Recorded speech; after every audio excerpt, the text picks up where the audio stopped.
Roja TV. Assalamualaikum warahmatullahi wabarakatuh. Pemirsa TV Roja dimanapun Anda berada, jumpa kembali bersama kami di kesempatan kali ini.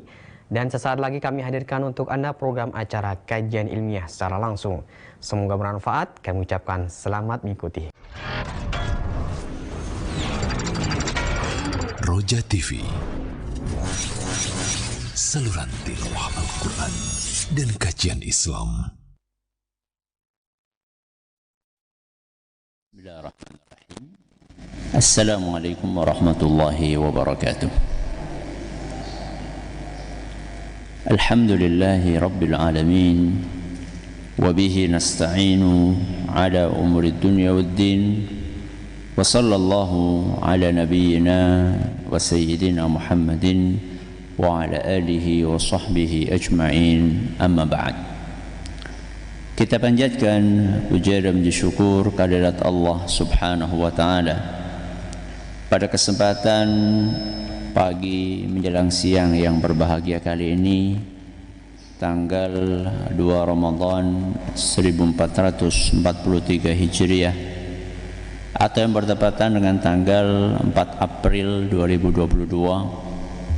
Kita masih kembali diberi kekuatan, kesehatan, hidayah serta taufik dari Allah Jalla wa'ala, sehingga kita bisa kembali menghadiri pengajian rutin Senin pagi di Masjid Manarul Ilmi di Komplek Pondok Pesantren Tunas Ilmu di Desa Gadung Wuluh Purbalingga ini. Kita berharap semoga Allah Azza wa Jalla berkenan untuk melimpahkan kepada kita semuanya ilmu yang bermanfaat, sehingga bisa kita amalkan sebagai bekal untuk menghadap kepada Allah Jalla wa'ala. Allahumma amin. Salawat dan salam semoga senantiasa tercurahkan kepada junjungan kita Nabi Agung Muhammad sallallahu alaihi wasallam, pada keluarganya, sahabatnya, dan umatnya yang setia mengikuti tuntunannya hingga di akhir nanti. Ibu-ibu yang kami hormati dan juga segenap pendengar serta pemirsa yang dirahmati oleh Allah Azza wa Jalla, tidak setiap orang mendapatkan kesempatan berupa umur guna menjumpai bulan suci Ramadan. Faktanya begitu banyak orang, bahkan ratusan juta orang hari ini mereka tidak diberi kesempatan oleh Allah untuk menjumpai bulan Ramadan karena mereka sudah berada di alam kubur, tertimbun di bawah tanah. Hal ini menunjukkan bahwa tidak setiap orang diberi kesempatan oleh Allah untuk bertemu dengan bulan Ramadan. Jika kita termasuk yang dipilih oleh Allah Azza wa Jalla untuk hidup hari ini, untuk hidup detik ini, itu pertanda bahwa kita diberi kesempatan oleh Allah Azza wa Jalla untuk menikmati karunia yang sangat istimewa ini. Karunia yang Allah berikan kepada hamba-hamba pilihan. Setiap nikmat yang istimewa itu harus direspon dengan syukur. Jangankan nikmat istimewa, nikmat biasa pun harus kita sikapi dengan syukur, apalagi nikmat yang istimewa. Bagaimana caranya kita mensyukuri nikmat istimewa, kesempatan yang Allah berikan untuk bertemu dengan bulan Ramadan? Yang pertama adalah memanfaatkannya secara maksimal. Yang kedua, tidak menyia-nyiakan karunia ini. Apa yang pertama, Bu? Memanfaatkan secara maksimal. Yang kedua, tidak menyia-nyiakan karunia ini. Yang pertama, memanfaatkannya dengan maksimal. Memanfaatkannya dengan maksimal itu bagaimana? Ya dengan mengisi bulan ini dengan ibadah dan amal saleh. Itu namanya memanfaatkan kesempatan. Kita memanfaatkan karunia berupa pertemuan kita dengan bulan Ramadan dengan cara mengisinya dengan ibadah dan amal salih. Yang kedua, tidak menyia-nyiakan. Maksudnya bagaimana? Tidak menyia-nyiakan dengan melakukan hal-hal yang tidak bermanfaat di bulan Ramadan, apalagi melakukan dosa dan maksiat. Mari kita bahas yang pertama dulu, yaitu memanfaatkan sebaik mungkin, memaksimalkan peluang yang Allah berikan kepada kita. Kita tahu persis bahwa di dalam agama Islam yang namanya ibadah dan amal saleh itu bermacam-macam. Yang namanya amal saleh di dalam agama kita itu bermacam-macam. Bahkan dalam sebuah hadis Rasul sallallahu alaihi wasallam menyebutkan al-imanu bid'un wa sab'una syu'bah. Iman itu terbagi menjadi 70 sekian cabang. Jadi banyak. Untuk menjabarkan hadis ini, hadis yang menyebutkan iman itu ada 70 sekian cabang, ada seorang ulama namanya Imam Al-Baihaqi. Imam Al-Baihaqi itu menjabarkan hadis tadi dengan menulis buku, tebelnya sekitar segini nih, dari sini sampai sini tebelnya. Judulnya Al-Jami' fi Syu'abil Iman. Al-Jami' fi Syu'abil Iman, himpunan cabang-cabang keimanan. Jadi beliau telusuri apa saja cabang-cabang keimanan tersebut, dalilnya dari Al-Quran, dari hadis Nabi SAW. Kemudian beliau kasih keterangan, penjabaran. Beliau tulis dalam sebuah buku yang sangat tebal. Saya lupa berapa belas jilid, ya, kalau nggak salah sekitar 14-an atau 15-an jilid. Jadi amal di dalam agama kita itu banyak banget. Bukan hanya macamnya yang banyak, tapi juga tingkatannya juga berbeda-beda, ya. Ada amalan yang merupakan rukun, ya, sehingga kalau ditinggalkan beresiko kepada hilangnya label keislaman dari seseorang, ya, yang pokok. Ada amalan yang wajib, ya, kalau ditinggalkan maka orang tersebut berdosa tapi masih muslim. Ada amalan yang hukumnya sunnah, kalau ditinggalkan nggak berdosa tapi nggak dapat pahala. Nah, dari sekian banyak ibadah dan amalan yang bermacam-macam jenisnya, kemudian bertingkat-tingkat levelnya, mana yang harus kita prioritaskan? Mana yang harus kita dahulukan? Jawabannya adalah prioritaskan amalan yang hukumnya wajib, termasuk di dalamnya rukun, ya. Apa contohnya yang wajib? Ya apalagi kalau bukan sholat 5 waktu. Jadi di bulan Ramadan ini, seandainya ada seseorang sebulan penuh menjaga sholat 5 waktu, tapi tidak sholat tarawih, kemudian ada orang lain, kalau tadi si A, ya, si A sebulan penuh sholat 5 waktunya bagus, tapi tidak sholat tarawih. Si B sholat tarawihnya penuh, tapi sholat 5 waktunya bolong-bolong. Bagus mana, Bu? Si A napa si B? Si A. Mboten tarawih, Bu?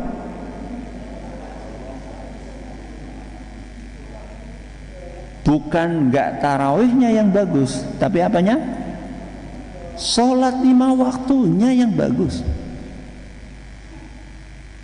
Jadi jangan sampai sholat tarawih dibela-belain, sholat duhur ditinggalin. Ada Bu orang yang seperti itu, Bu? Ada nggak orang yang seperti itu? Kayaknya bukan ada loh, tapi banyak. Masya Allah, sampai masang napa jenenge teratak, ya, sampai masang teratak di depan masjid untuk menampung jamaah sholat napa tarawih. Makanya nek zuhur pripun? Kosong. Sing adzan biuran anak. Coba bayangkan, apakah seperti itu yang diinginkan di dalam agama kita? Tarawih itu hukumnya apa? Sunnah. Salat duhur hukumnya wajib. Mana ada yang sunnah diprioritaskan sebelum yang wajib? Yang benar memprioritaskan yang wajib, baru kemudian menjalankan yang sunnah. Itu contoh sholat 5 waktu. Apalagi Ustaz yang wajib? Contohnya ya puasa Ramadan. Kenapa?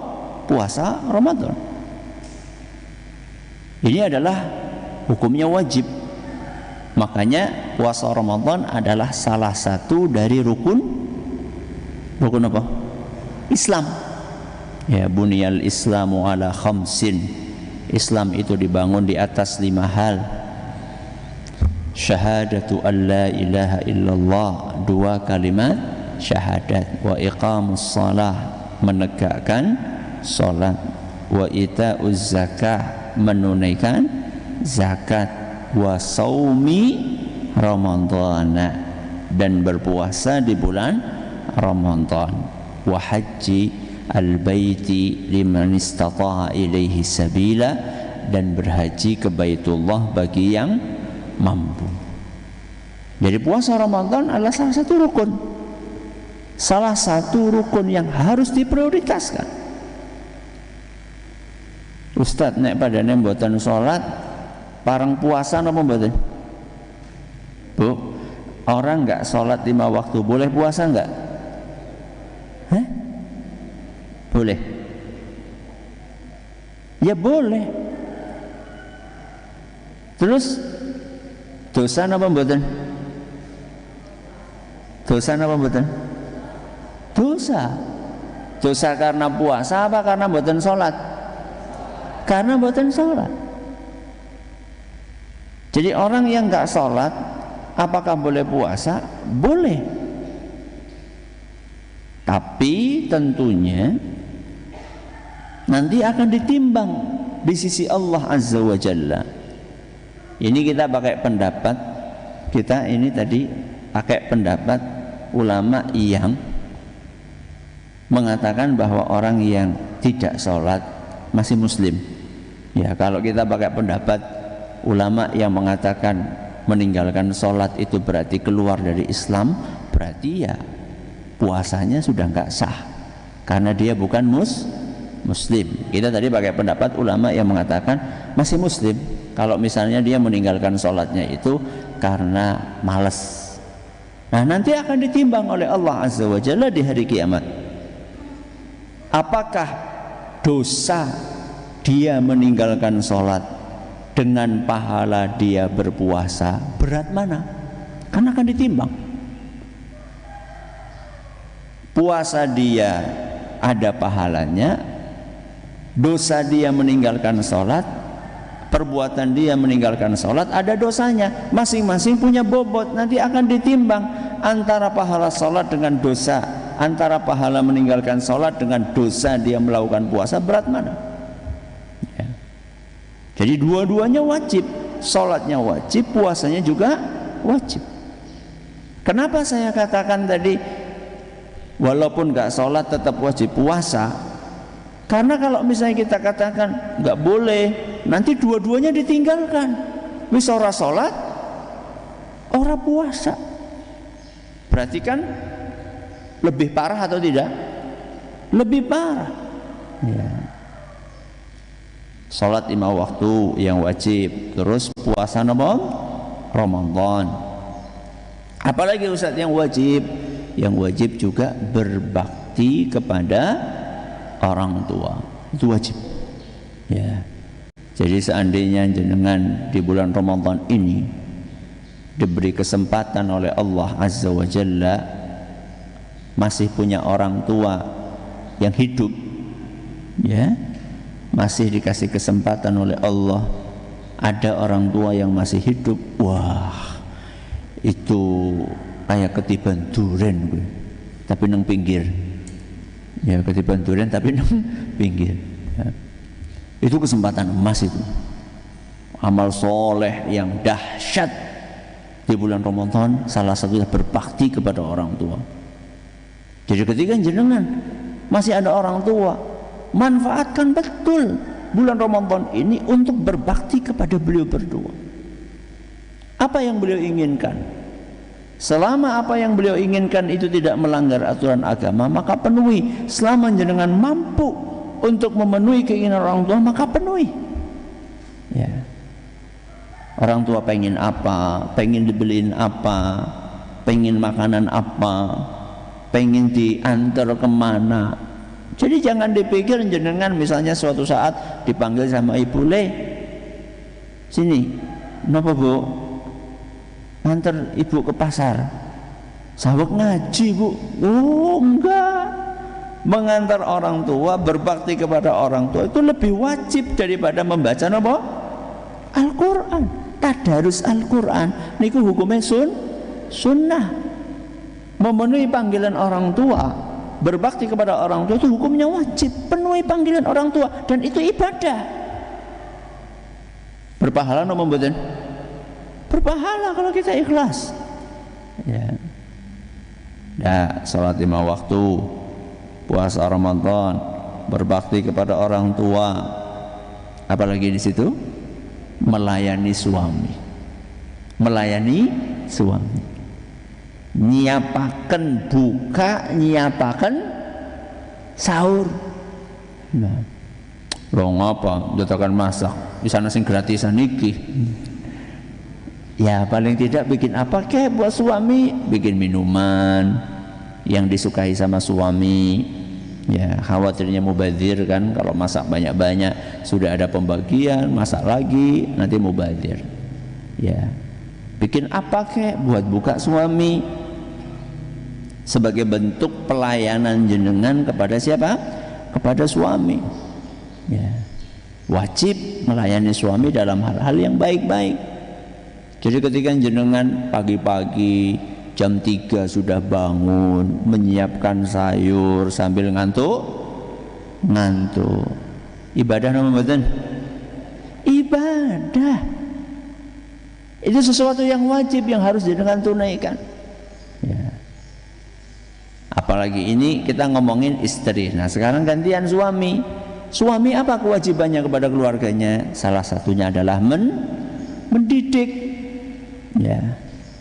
Jadi ketika jenengan bapak-bapak mengingatkan anak supaya tidak selalu pegang HP, supaya baca Al-Quran, mengingatkan istri, menasehati istri, itu adalah kewajiban yang ini harus dilakukan di dalam Ramadan maupun di luar Ramadan.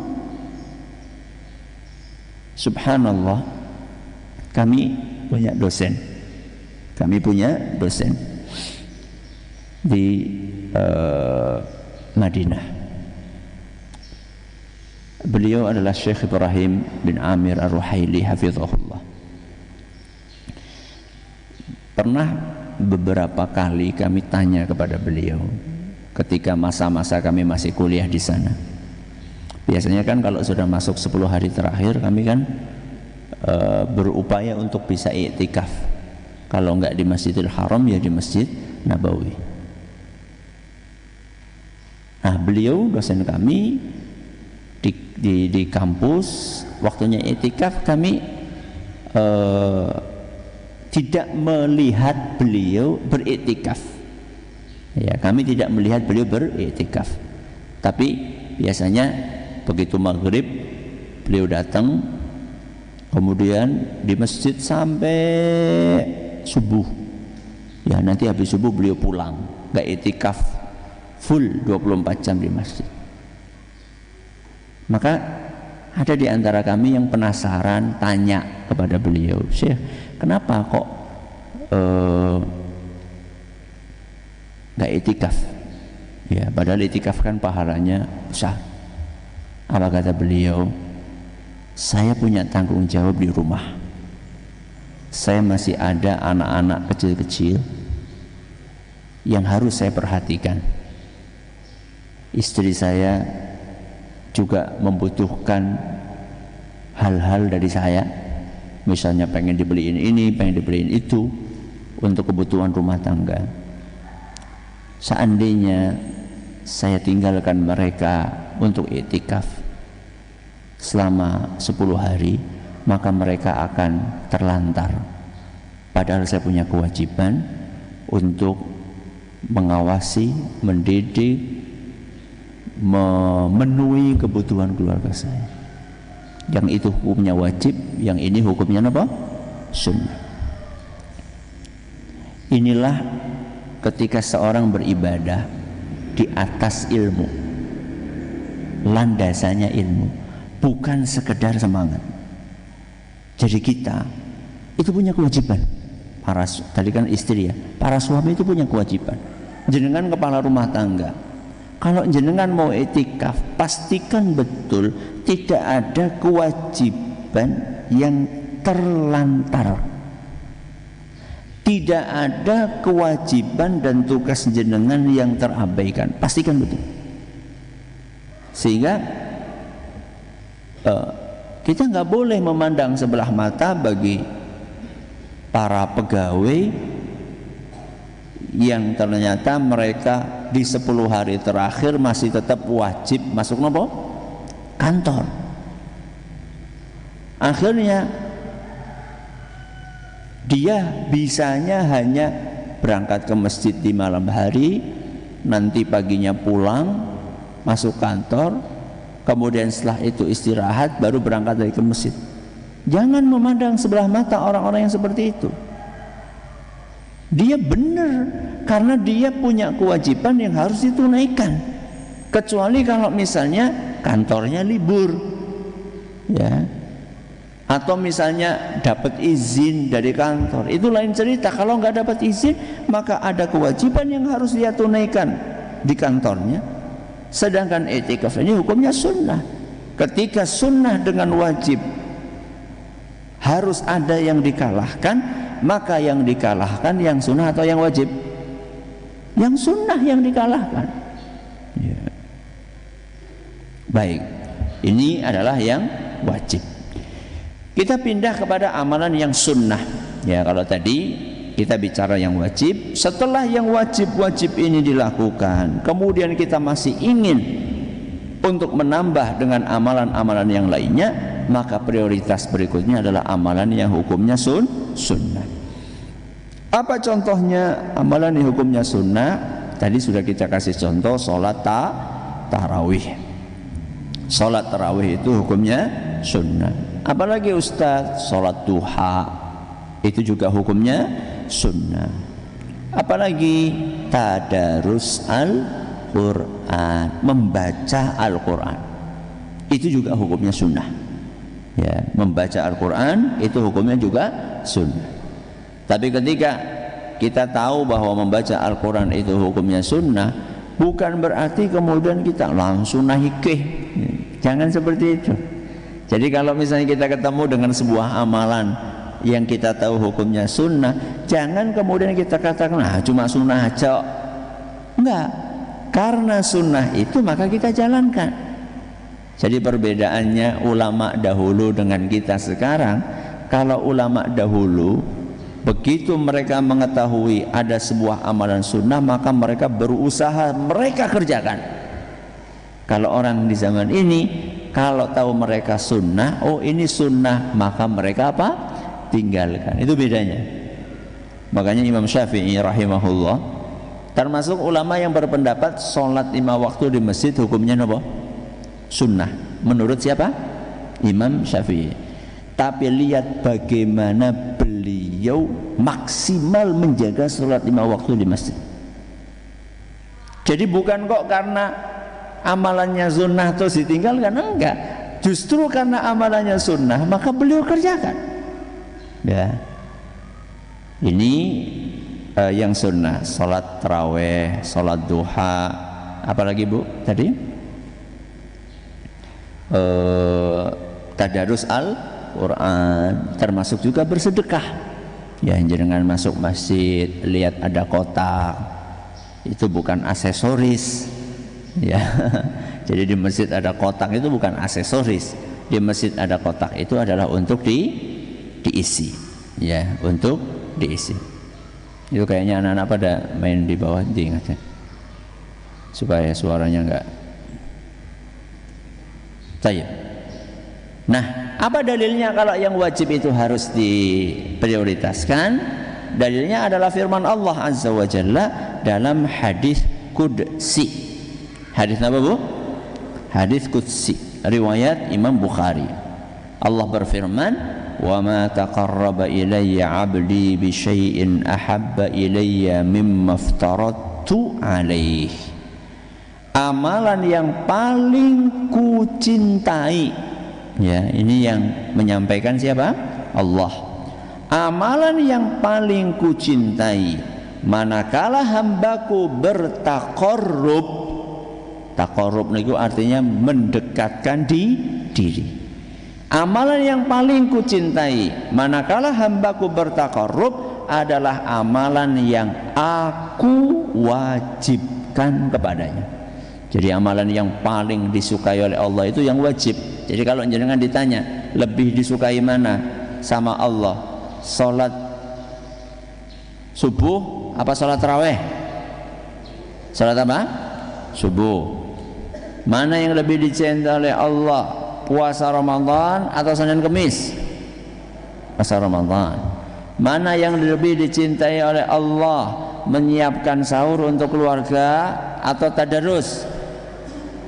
Menyiapkan sahur untuk keluarga. Berarti nggak ada waktu dong Ustadz untuk tadarus. Ya ampun. Jangan sih nyiapkan sahur berapa lama Bu? Bu? Sewengi? Mbok ora? Ya, paling seberapa sih? Paling sejam. Itu udah lama. Ya. 45 menit. Setelah itu kan masih ada waktu. Ya. Ini yang paling dicintai oleh Allah adalah amalan yang wajib. Kemudian Allah melanjutkan firman-Nya, "Wa ma yazalu 'abdi yataqarrabu ilayya bin nawafili hatta uhibbah." Artinya, semakin hambaku sering melakukan amalan yang sunnah, maka aku akan semakin mencintainya. Jadi setelah yang wajib maka kita jalankan yang sunnah. Dah. Kita pindah ke poin yang kedua tadi. Kalau yang pertama adalah memaksimalkan ibadah di bulan Ramadan, yang kedua tidak menyia-nyiakan.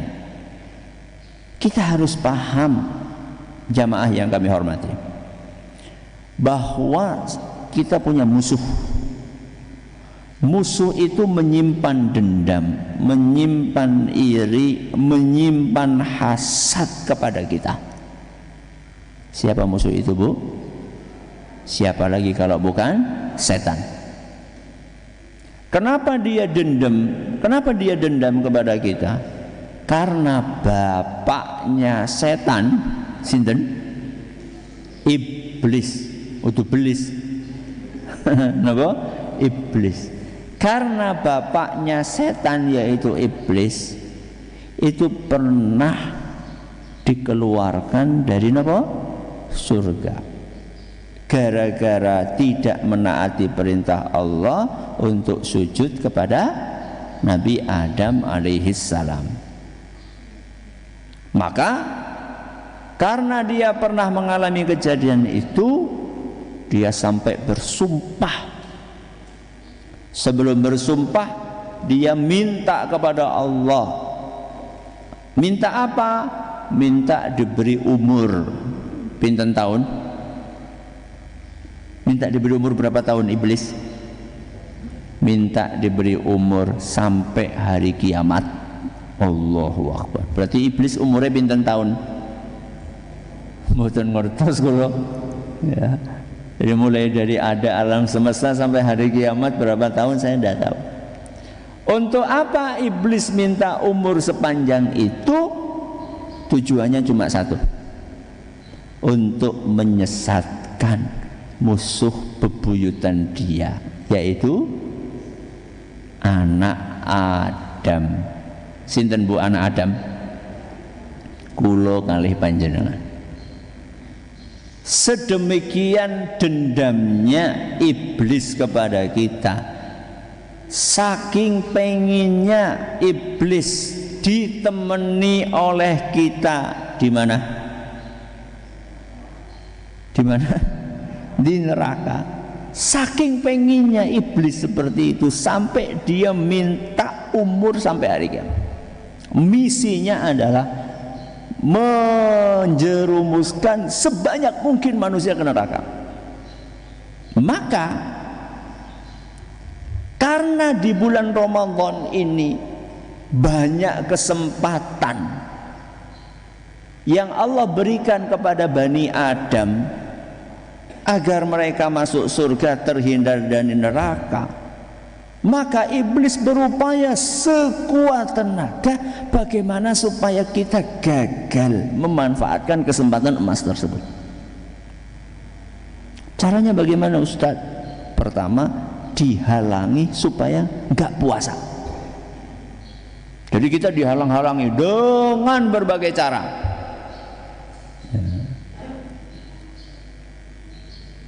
Ada yang nggak puasanya itu sembunyi-sembunyi, ada yang nggak puasanya ini terang-terangan, sudah tidak punya rasa malu. Ya. Coba sih jenengan ke pasar, ke jalan-jalan, wonten apa mboten sing pada udut nang pinggir dalan?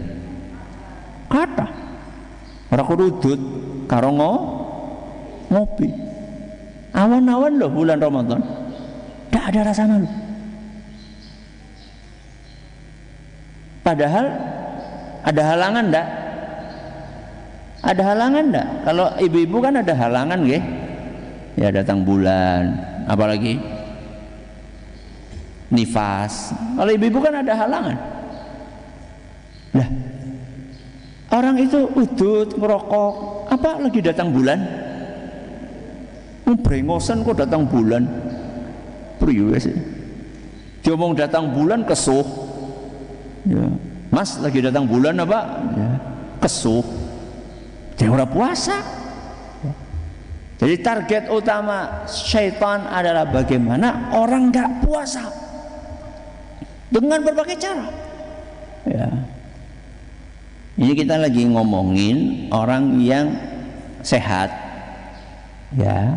Kalau orang lagi sakit itu lain masalah, itu mendapatkan keringanan untuk tidak berpuasa.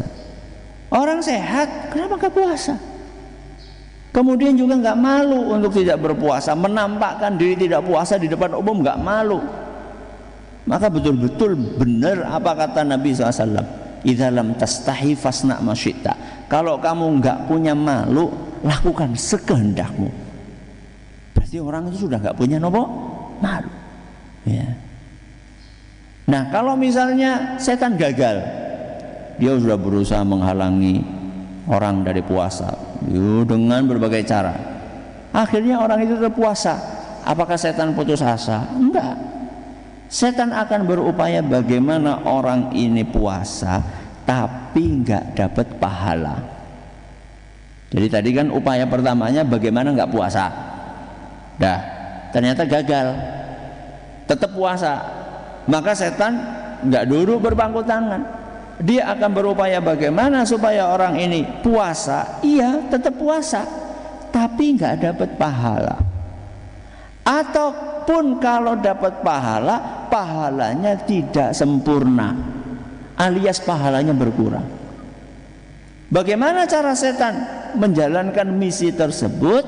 Apalagi kalau bukan menggoda manusia di bulan puasa ini untuk memperbanyak dosa dan maksiat.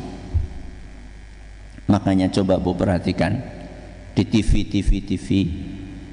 yang ada itu banyak nggak promo-promo acara-acara yang kelihatannya menarik. Wonten apa mboten? Banyak. Ya. Coba perhatikan acara-acara tersebut.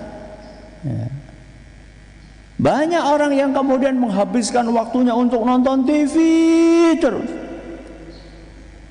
Yang dia tonton sangat mungkin di dalamnya ada perbuatan-perbuatan dosa, maksiat yang tidak layak untuk dilihat. Ya. Ustadz, saya sih sudah nggak punya TV Ustadz. Oh, Masya Allah. Terus ya nonton lewat YouTube. Berbaik. Ya, nggak lewat TV tapi lewat apa? Lewat HP. Ya sama aja. Kalau yang dilihat hal-hal yang tidak baik. Ya. Jadi kita ini bagaimana oleh setan diupayakan supaya pahalanya berkurang, ya. Atau bahkan habis sama sekali. Ya, kalau maksiat gagal, dosa sudah gagal oleh setan untuk kita digoda nggak bisa, maka setan akan berupaya minimal membuat kita menghabiskan waktu dengan hal-hal yang tidak bermanfaat. Kalau tadi kan maksiat, dosa, ini level di bawahnya. Bagaimana kita sibuk dengan hal yang tidak bermanfaat? Apa hal yang tidak bermanfaat? Contohnya kakean turu. Napa? Kakean turu. Kebanyakan tidur. Ini termasuk hal yang tidak bermanfaat. Berarti boleh tidur atau tidak, Bu? Boleh, tapi jangan terlalu banyak. Ya. Siang-siang ya sekedar untuk qailulah, istirahat siang sebentar, setengah jam, 1 jam, oke, tidak masalah. Malam-malam ya kalau memang pengen tidur kasik ya nanti berarti bangunnya juga nopo kasik. Ya aja turu kasik tangine awan, jangan. Ya, ada sebagian orang nanti kalau sudah masuk 10 hari terakhir, ada sebagian orang yang lebih suka habis taraweh cepat apa? Tidur. Ya, jam 8, jam setengah 9 atau jam 9 cepat tidur, nanti bangunnya jam 1, jam 2, setelah itu melek sampai pagi. Ada orang suka seperti itu. Ada orang lebih suka dia ibadah dulu, habis isya masih fresh, dia baca Quran sampai malam. Ya. Sampai jam 12 misalnya. Setelah itu dia istirahat dulu sampai jam 3, sampai jam 2, setelah itu lanjut. Terserah. Yang penting enggak terlalu banyak tidur di bulan Ramadan. Jadi jangan sampai di bulan Ramadan itu habis tarawih tidur, bangun sebentar sahur jam 4, habis subuh tidur lagi. Ya, jadi ibu-ibu orang masak gigih. Jangan gitu, kan masih ada kerjaan yang lain. Napa Bu? Selain masak napa habis subuh? Ngumbai, ya nyuci. Ngumbai napa? Klambi napa piring? Kabehan saber-gabrek. Ya, nyuci baju, nyuci piring, asah-asah, nyetrika, ngelipat baju, buang sampah, kemudian apa namanya? Jemur, belanja, ya buat persiapan anak-anak, macam-macam lah, bersih-bersih rumah, banyak yang harus dilakukan. Ya, nanti kalau memang sudah capek, udah istirahat, nggak apa-apa. Ya, jadi aktivitas tidak bermanfaat, kebanyakan tidur. terus kebanyakan ngobrol. Ustaz, aku tuh ora tau ngendong oleh tangga. Nih Ustaz, nggak pernah saya main ke rumah tetangga untuk ngobrol lama-lama, nggak pernah. Berarti jenengan ngaji terus nggih mboten Ustaz. Terus ya nyekel HP, ya pada baik. Ngobrol melalui dunia maya sama aja. Jadi ketika saya katakan banyak ngobrol itu bukan maksudnya hanya ngobrol di dunia nyata, apa istilahnya kayak off air, apa namanya? Hah? Enggak, kalau ketemu langsung namanya istilahnya. Kan ada online, ada offline. Ya, ngobrol itu bukan cuma offline. Kopi darat, ya Allah, kopdar. Ya, jadi ngobrol itu bukan cuma kopdar, bukan hanya kopi darat offline gitu ke tempat tetangga, termasuk di dunia maya itu juga bisa ngobrol. Ngobrol itu ya tadi itu Facebook, kemudian Twitter, kemudian WA, dibukain semuanya, diikuti obrolannya, di komen, rasanya gatel nek mboten apa komen, ya mengomentari apapun, status orang dikomentari, ya nggak perlu dibukain, ngapain ya. Jadi ini termasuk tipu daya syaitan. Terakhir Rasulullah SAW mengingatkan, man lam yada' qaula zuri wal amala bihi wal jahl falaysa lillahi hajatun an yada'a ta'amahu wa syarabah. Barang siapa yang berpuasa tapi dia tidak meninggalkan ucapan dan perbuatan dusta serta perilaku bodoh, maka Allah tidak membutuhkan puasanya. Hadis riwayat Bukhari. Na'udzubillahi min dzalik. Ibu-ibu, bapak-bapak, para jamaah sekalian, para pendengar, para pemirsa, Ramadan itu tidak lama. Allah berfirman, ayyamam ma'dudat. Ramadan itu cuma beberapa hari saja. Ini Allah sampaikan dalam surat Al-Baqarah ayat 184. Ustaz, wong sebulan kok ora suwe. Suwe no mboten, Bu? Mboten. Karena kita bandingkan dengan 11 bulan. Setahun kan 12 bulan. Ramadannya cuma berapa? 1 bulan. 1 dengan 11 banyak mana? 11. Kenapa 30 hari enggak lama? Karena kita bandingkan dengan 360 hari.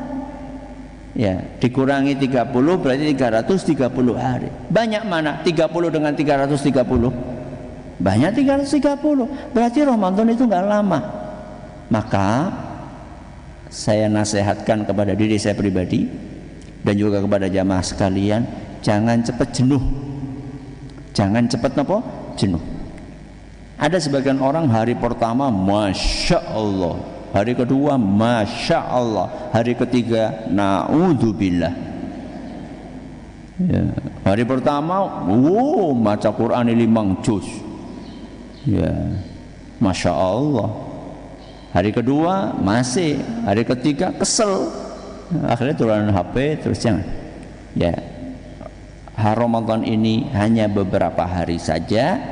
Kalau kita berhasil untuk memanfaatkannya, maka ini akan berpengaruh positif untuk 11 bulan ke depan. Mudah-mudahan Allah memberikan taufiknya kepada kita untuk memaksimalkan karunia Ramadan. Allahumma amin. Silakan, ada pertanyaan bisa disampaikan. Baik, terima kasih Ustaz. Jazakumullahu khairan atas materi yang telah disampaikan. Akan kami bacakan beberapa pertanyaan yang telah masuk. Pertanyaan pertama datang dari saudara Sarifuddin. Assalamualaikum warahmatullahi wabarakatuh, Pak Ustaz. Waalaikumsalam warahmatullahi wabarakatuh. Ustaz, apa tips bagi kami selaku pekerja buruh pabrik yang sistem kerjanya menggunakan shift atau rolling, sedangkan kami waktu istirahat harus diimbangi dengan waktu kerja supaya bisa maksimal antara pekerjaan dan istirahat dan ibadah kami selama bulan Ramadan? Mohon tipsnya Ustaz, terima kasih.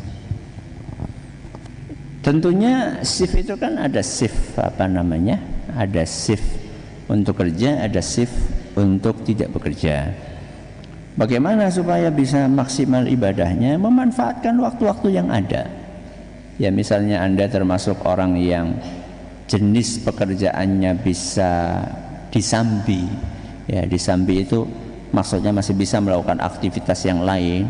Contohnya angkut-angkut, ya, ngangkat-ngangkat barang, kemudian driver, ya, atau jaga tempat, misalnya jadi satpam. Itu kan masih bisa disambi aktivitas yang lain. Apa itu? Dengerin. Yang jaga kan tubuh kita nih, ya, telinga kita masih bisa kita gunakan untuk dengerin pengajian, dengerin Al-Quran. Jadi berupaya mencari celah selama itu tidak melanggar, ya, selama itu tidak melanggar. Ini yang pertama. Yang kedua, bekerja biasanya diberi kesempatan oleh, atau rata-rata orang bekerja itu normalnya 6 jam atau 8 jam ya? 8 jam. Baik. Kita punya 24 jam. Dikurangi berapa? 8 jam. Jadi berapa? 16 nggih? 16 jam. Oke. 16 jam itu apa untuk tidur semua? Tidurnya paling berapa? 6 jam lah. 6. Berarti masih sisa berapa? 10 jam. Masa sih dari 10 jam ini, ya, setelah kita istirahat, masa sih dari 10 jam ini kita tidak bisa meluangkan sebagiannya untuk beribadah, baca Quran, untuk sholat, untuk zikir? Masa tidak bisa? Ya. Dan Ustaz capek, Ustaz pengen. Ini memang bulan ini bulan yang nggak lama, yang kita harus siap untuk mengorbankan fisik kita, dalam arti siap capek gitu. Nah, karena ini bulan spesial, nggak tiap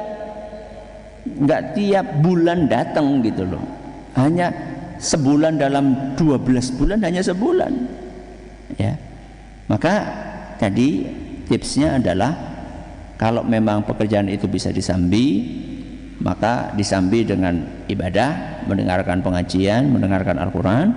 Kalau memang tidak bisa, maka di waktu selain waktu kerja itu diluangkan, ya, dialokasikan untuk beribadah kepada Allah Azza wa Jalla. Ya. Baik, terima kasih Ustaz, jazakallahu khairan atas jawabannya. Pertanyaan berikutnya datang dari hamba Allah yang ada di Kalimantan Tengah. Assalamualaikum Ustaz. Waalaikumsalam. Adakah doa dari Nabi Muhammad SAW yang sahih tentang doa saat berbuka puasa dan doa saat sahur? Silakan Ustaz. Kalau saat berbuka puasa, dhahabat dhama'u wabtallatil uruqu, terus wa thabatal ajru insyaallah. Ya, itu yang kami tahu doa berbuka puasa yang sahih. Dhahabat dhama'u wabtallatil uruqu wa thabatal ajru insyaallah. Kalau doa di saat sahur khusus saya tidak tahu. Yang saya tahu kita dianjurkan memperbanyak istighfar. Allah Azza wa Jalla dalam Al-Quran berfirman, wabil asharihum yastaghfirun. Wabil ashari, dan ketika waktu sahur, hum, mereka kaum mukminin, yastaghfirun, memperbanyak membaca istighfar. Itu yang saya tahu. Kalau doa khusus saya belum tahu. Wallahu a'lam. Ya. Baik, terima kasih, jazakallahu khairan atas jawabannya. Pertanyaan berikutnya datang dari saudara Saleh. Assalamualaikum Ustaz. Waalaikumsalam warahmatullahi wabarakatuh.